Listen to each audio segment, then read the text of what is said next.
Hello mga kamamshi, nandito man si Mami Ching, naglinis sa kanyang stove. Kasi isang linggo akong hindi nakapaglinis ng aking stove. Yun kasi linagnat ako. So linagnat at saka masakit yung ipin ko, para bang nabinat ba. Hindi ko na paski pag-inom ko na sa mga gamot, hindi na wala-wala yung sakit.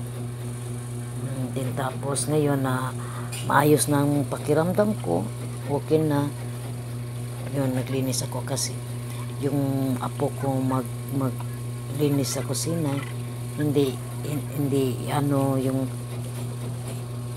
stove hindi niya linisan.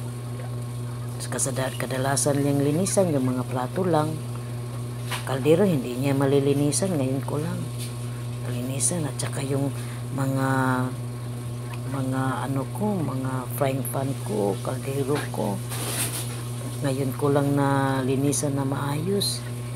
Kapag bata pala maglinis ng kusina, hindi maayos paglinis kasi nung nandito na, pati butin ko lilinisan ko. Yan yung kasi yung dumikit-dikit na ba yung mga mga dumi sa mga kamamshi, yung dumikit na yan, matigas na yung kunin yung mga nandikit na mga dumi-dumi sa stove.